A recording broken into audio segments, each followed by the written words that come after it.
Appena ho aperto la porta mi hanno dato col calcio della pistola in testa. E da quel momento io istintivamente li ho presi e ho chiamato mio figlio che era sulla stanza in bagno e le ho detto Alberto dammi una mano, dammi una mano. Un incubo quello vissuto domenica pomeriggio dalla famiglia Biondo in via Pordelio a Caballarin, frazione di Cavallino Treporti. Alberto Biondo, 33enne, che vive nell'abitazione con i genitori, il fratello e i nonni, è stato ferito da un colpo di pistola per aver tentato di fermare insieme al papà Maurizio, 63enne, la violenza dei 3 rapinatori. In quel momento stava facendo la doccia, ma è accorso immediatamente, richiamato dalle urla e dai rumori della colluttazione fra i malviventi e i familiari. Quando ho tirato su mio figlio, i due che erano giù a terra sono scappati. Sono scappati fuori dalla casa, però è rimasto quello che era giù con la pistola in mano.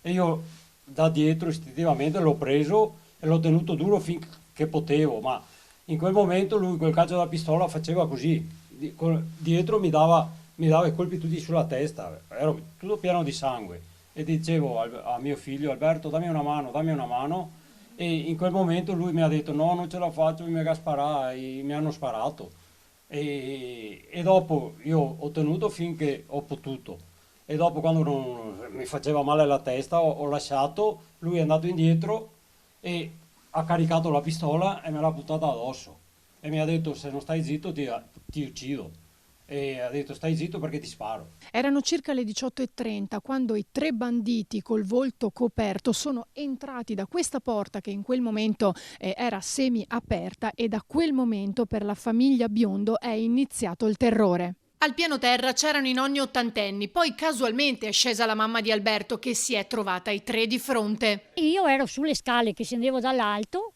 come arrivo dalla porta per andare in cucina, che era chiusa, questo mi abbraccia, erano in 2 e avevano la pistola.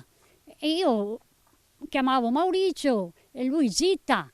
Mio marito ha sentito subito, è uscito e da lì si hanno preso loro e ha battuto la pistola in testa. Tanto sangue, ma quanto ne ha perso perché col colpo la palottola che c'era sulla gamba veniva fuori sangue continuo. È stato lo stesso Alberto, nonostante il dolore e l'abbondante perdita di sangue, a chiamare i carabinieri e i soccorsi, giunti sul posto poco dopo con l'elicottero che l'ha portato all'ospedale di Mestre dove è stato operato al ginocchio. Dopo aver trascorso la notte in terapia intensiva l'hanno trasferito in ortopedia e nei prossimi giorni sarà nuovamente operato per le fratture femorali.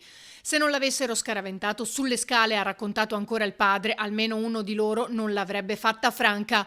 Alberto infatti è noto per la sua corporatura, essendo campione di bodybuilding, anche per questo non ha esitato a difendere la sua famiglia.